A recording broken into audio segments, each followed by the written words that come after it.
Assalamualaikum warahmatullahi wabarakatuh. Perkenalkan, nama saya Galip Ramadan Coer. Kami dari kelompok 4 dan 8. Pada hari ini kami akan membahas fase normal di HPLC. Di dalam HPLC dibagi menjadi dua fase, yakni fase normal dan fase terbalik. Apa sih fase normal itu? Fase normal itu adalah jenis kolom yang menggunakan fase diam polar dan fase geraknya non-polar.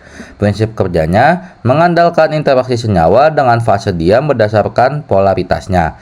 Senyawa polar cenderung tertahan lebih lama di kolom ini, sementara senyawa yang bersifat non-polar lebih cepat keluar. Kolom ini biasanya digunakan untuk menganalisis senyawa polar atau campuran kompleks yang memerlukan pemisahan berbasis polaritas, like di soft light. Nah, selanjutnya saya akan membahas mengenai fase normal di HPLC. Seperti yang sudah saya katakan sebelumnya, di HPLC terdapat dua fase. Apa sih HPLC itu? Singkatan dari HPLC sendiri merupakan High Performance Liquid Chromatography. HPLC adalah teknik analitik yang digunakan untuk memisahkan, mengidentifikasi, dan mengukur komponen dalam campuran. Prinsip dasar dari HPLC adalah pemisahan komponen berdasarkan interaksi fase diam dan fase gerak. Fase diam yakni kolom. HPLC menggunakan tekanan 500 sampai 6000 PSI. Di dalam HPLC terdapat komponen-komponen, di antaranya ada pompa, injektor, kolom, dan detektor. Masing-masing komponen memiliki fungsi tersendiri. Pompa memiliki fungsi membantu mengalirkan eluen dan sampel menuju kolom. Injektor memiliki fungsi tempat memasukkan sampel, penguapan, pengenceran. Kolom memiliki fungsi tempat terjadinya pemisahan komponen-komponen.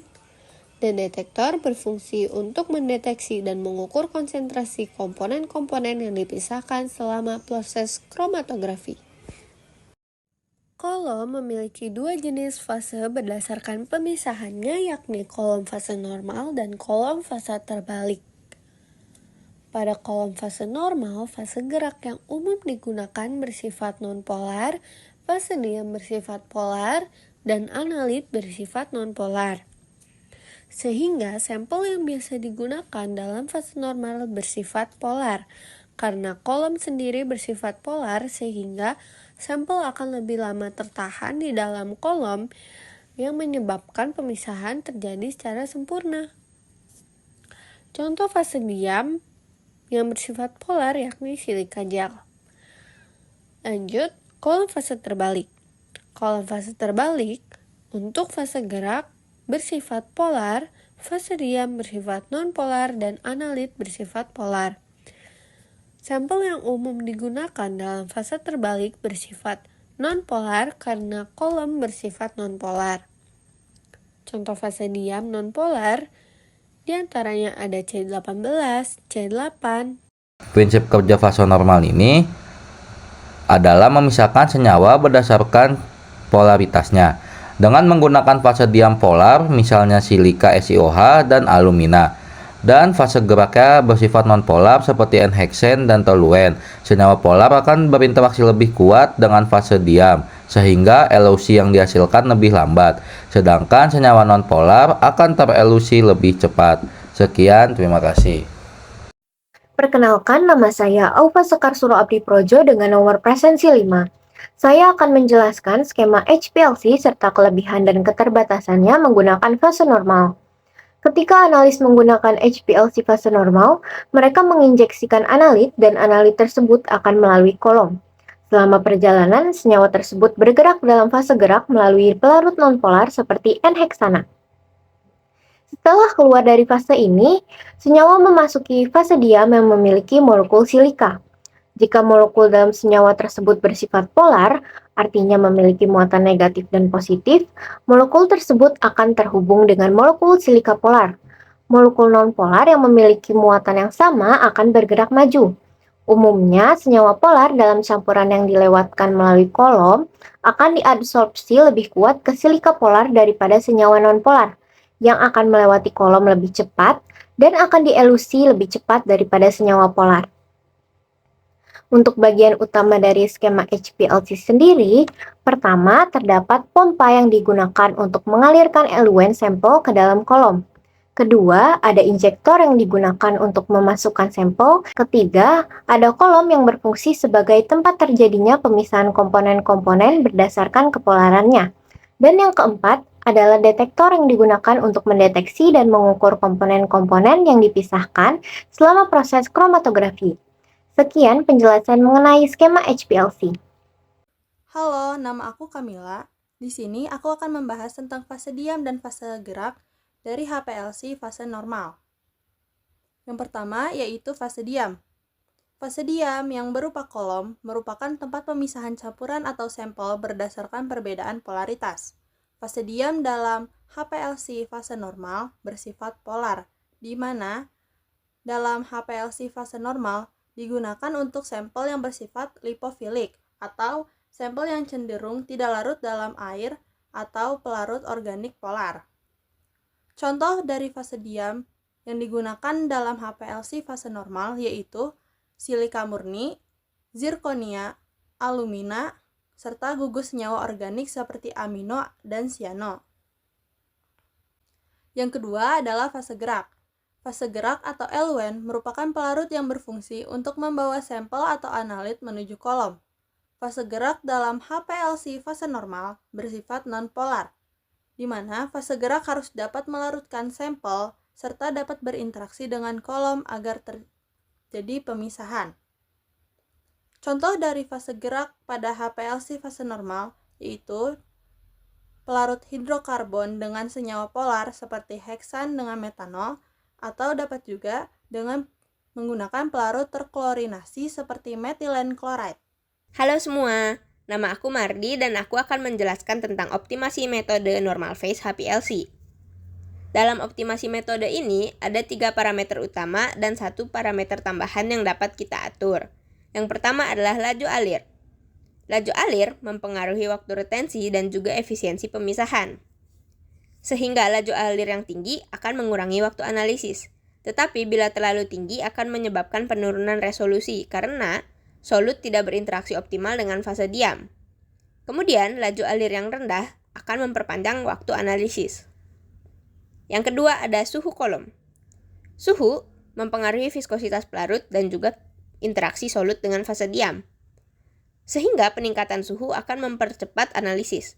Namun, suhu yang terlalu tinggi dapat merusak stabilitas sampel ataupun kolomnya sendiri. Yang ketiga adalah panjang kolom. Kolom yang lebih panjang akan memberikan resolusi yang lebih tinggi. Hal ini dikarenakan oleh banyaknya interaksi antara solut dan fase diam. Namun, kolom yang panjang juga akan meningkatkan waktu analisis. Yang terakhir adalah efek polaritas pelarut.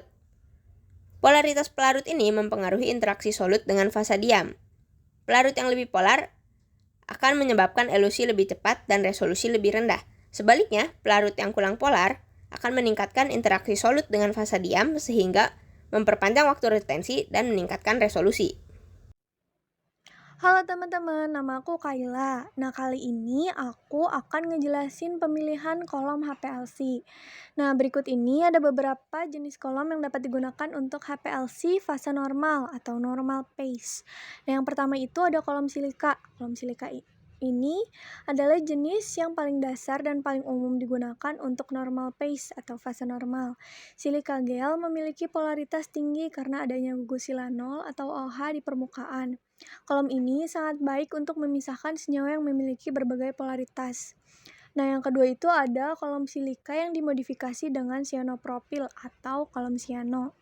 Kolom cyanopropil ini mengandung gugus cyanopropil atau CN yang memberikan interaksi lebih lemah antara fase diam dengan analit dibandingkan dengan silika murni. Kolom ini cocok untuk memisahkan senyawa yang lebih nonpolar dan senyawa polar dengan lebih baik. Yang ketiga itu ada kolom amino atau aminopase. Kolom amino ini mengandung gugus amino NH2 yang memberikan interaksi polar yang lebih kuat dengan senyawa yang memiliki gugus polar atau dapat berinteraksi melalui hidrogen ikatan. Kolom ini sering digunakan untuk pemisahan senyawa polar atau senyawa yang membentuk ikatan hidrogen. Yang terakhir ini ada kolomdiol. Kolomdiol ini mengandung 2 gugus hidroksil atau OH, makanya namanya diol. Nah, kolom ini memberikan interaksi hidrofilik. Kolom ini sering digunakan untuk memisahkan senyawa yang lebih polar, seperti karbohidrat atau senyawa yang mengandung gugus hidroksil. Nah, selanjutnya ini aku akan menjelaskan contoh metode normal phase untuk HPLC. Nah, dalam pemisahan kolesterol ini, kita dapat menggunakan HPLC normal phase, karena di dalam HPLC fase normal ini, kolesterol dapat dipisahkan dengan menggunakan kolom berbasis silika gel dan pelarut seperti heksana atau kloroform. Kolesterol dengan struktur yang cukup nonpolar akan terelusi dengan cepat dibandingkan dengan senyawa polar. Segitu dulu penjelasan dari aku. Dadah! Kembali lagi dengan saya Aufa. HPLC fase normal memiliki beberapa kelebihan, yaitu pertama, efektif untuk pemisahan komponen nonpolar. HPLC fase normal juga cocok dalam skenario di mana senyawa yang diinginkan sensitif terhadap fase gerak cair yang digunakan dalam HPLC fase terbalik atau reverse phase. Kedua, dapat memisahkan beberapa macam isomer. Dan ketiga, fase geraknya lebih sederhana.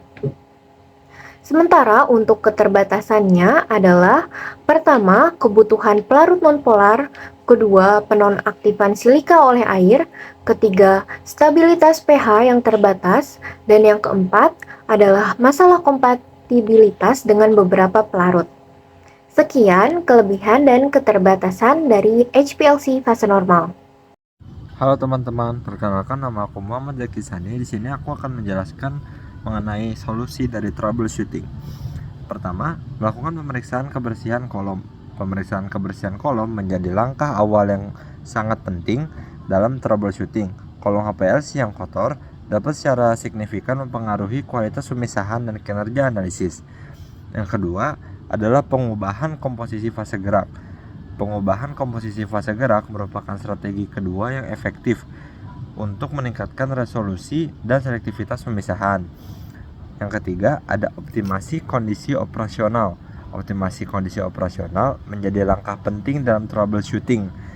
Dan parameter yang dapat dioptimasi meliputi temperatur kolom, kecepatan aliran volume injeksi, dan tekanan sistem. Dan yang terakhir adalah pemilihan sistem deteksi yang tepat. Pemilihan sistem deteksi yang tepat merupakan solusi tambahan yang sangat penting dalam troubleshooting HPLC, karena setiap jenis detektor memiliki karakteristik dan sensitivitas berbeda untuk berbagai analit. Misalnya, detektor UV vis sangat baik untuk senyawa yang memiliki gugus kromofor, sementara detektor fluorescence lebih sensitif untuk senyawa yang dapat berfluoresensi. Dan detektor massa menawarkan kemampuan identifikasi molekul yang sangat akurat. Begitu juga dengan detektor lainnya yang memiliki kemampuannya masing-masing. Selanjutnya kita akan membahas tentang perbedaan dari fase normal dan juga fase terbalik. Di sini kita mulai dari fase diam. Fase diam pada fase normal memiliki kepolaran yaitu polar, sedangkan pada fase terbalik non-polar. Untuk fase geraknya, fase normal memiliki fase non-polar dan juga pada fase terbalik adalah polar. Lalu mekanisme interaksi pada fase normal adalah absorpsi berdasarkan polaritas, sedangkan pada fase terbalik adalah partisi atau distribusi berdasarkan kepolaran. Lalu untuk urutan elusi untuk fase normal adalah molekul kurang polar keluar terlebih dahulu, sedangkan fase terbalik molekul non-polar keluar terlebih dahulu. Pada pH fase gerak untuk fase normal netral hingga sedikit asam, sedangkan pada fase terbalik dapat digunakan pada rentang pH yang lebih luas atau lebih panjang. Lalu pada aplikasi utama HPLC fase normal memiliki senyawa yang non-polar dan netral, sedangkan yang fase terbalik senyawa polar dan terionisasi. Dan yang terakhir adalah contoh analitnya pada fase normal seperti lipid, steroid, dan pestisida, sedangkan pada fase terbalik protein, peptida, dan obat-obatan. Sekian dari saya, terima kasih. Selanjutnya, aku akan membahas masalah umum dalam normal phase HPLC. Yang pertama adalah resolusi rendah. Resolusi yang rendah ini dapat terjadi karena pemilihan pelarut yang kurang tepat, kolom dengan panjang atau polaritas yang tidak sesuai, ataupun karena suhu dan kecepatan alir yang tidak optimal. Untuk mengatasi resolusi rendah, kita dapat melakukan penyesuaian pada komposisi pelarut, panjang kolom, atau parameter operasional lainnya. Yang kedua ada fluktuasi tekanan pompa. Hal ini seringkali disebabkan oleh adanya gelembung udara di dalam sistem atau karena perubahan viskositas pelarut. Yang dapat kita lakukan adalah memastikan pelarut telah dilakukan degassing sebelum digunakan, kemudian memeriksa apakah ada kebocoran dalam sistem dan juga menggunakan pompa yang stabil. Yang ketiga ada ghost peak. Ghost peak ini biasanya berasal dari kontaminasi di dalam pelarut ataupun di dalam kolom itu sendiri. Untuk mengatasi ghost peak, kita dapat menggunakan pelarut berkualitas tinggi dan juga melakukan pencucian kolom secara berkala. Yang keempat ada broadening atau pelebaran puncak. Broadening dapat terjadi karena suhu kolom kita tidak merata, sampel yang terlalu banyak atau overload, serta penggunaan kolom yang tidak sesuai. Untuk mengurangi broadening, kita dapat memastikan parameter operasional sudah sesuai dengan spesifikasi kolom. Di sini saya akan menjelaskan mengenai tips mengembangkan metode normal phase HPLC yang akan difokuskan kepada pendekatan sistematis untuk memilih fase gerak dan kolom. Pertama, pemilihan fase diam. Kolom dengan silika gel adalah pilihan utama karena sifat polaritasnya yang cocok untuk normal phase HPLC. Jika kolom silika tidak memberikan hasil optimal, pertimbangan kolom dengan modifikasi silika, misalnya C18, NH2, atau diol untuk meningkatkan interaksi polar. Kedua, pemilihan fase gerak. Gunakan pelarut organik nonpolar untuk fase gerak, misalnya heksana atau kloroform, yang memudahkan pemisahan berdasarkan perbedaan polaritas senyawa. Campuran pelarut dapat digunakan untuk mengoptimalkan elusi senyawa. Fase gerak awal, pelarut yang lebih nonpolar misalnya heksana. Dan fase gerak selanjutnya, campuran dengan pelarut lebih polar misalnya diklorometana atau metanol. Yang ketiga, pengaturan rasio fase gerak. Tentukan rasio campuran fase gerak misalnya 80:20, heksana 80 dan kloroform 20 untuk mendapatkan pemisahan terbaik. Pengoptimalan dilakukan dengan cara trial and error, mencocokkan waktu retensi yang diinginkan dengan efisiensi pemisahan. Yang keempat, penggunaan kolom dengan ukuran partikel yang tepat. Ukuran partikel kolom misalnya 3 mikrometer hingga 5 mikrometer berpengaruh terhadap resolusi dan kecepatan pemisahan. Pilih sesuai dengan kebutuhan resolusi dan waktu analisis. Dan yang kelima adalah parameter lain yang perlu diperhatikan. Yang pertama ada kecepatan alir, pengaruh kecepatan alir fase gerak terhadap pemisahan. Lebih lambat dapat meningkatkan resolusi tetapi memerlukan waktu lebih lama. Dan suhu. Pengaturan suhu kolom dapat memengaruhi viskositas fase gerak dan interaksi senyawa dengan kolom. Sekian tips mengembangkan metode normal phase HPLC. Selanjutnya, saya akan menyimpulkan hal apa saja yang telah dibahas oleh teman-teman. Jadi, normal fase HPLC adalah teknik kromatografi yang menggunakan fase diam polar seperti silika dan fase gerak nonpolar, misalnya heksen, untuk memisahkan komponen dalam sampel. Metode ini banyak digunakan dalam industri farmasi, petrokimia, dan makanan, serta dalam penelitian untuk analisis senyawa polar. Optimalisasi metode melibatkan pemilihan kolom, pelarut, dan pengaturan parameter seperti suhu dan kecepatan alir. Meskipun efektif untuk senyawa polar, normal fase HPLC memiliki keterbatasan, seperti kebutuhan pelarut nonpolar dan waktu pengembangan metode yang lebih lama. Masalah umum seperti resolusi rendah atau fluktuasi tekanan dapat diatasi dengan pemeriksaan kebersihan kolom, pengubahan komposisi fase gerak, optimasi kondisi operasional, dan pemilihan sistem deteksi yang tepat.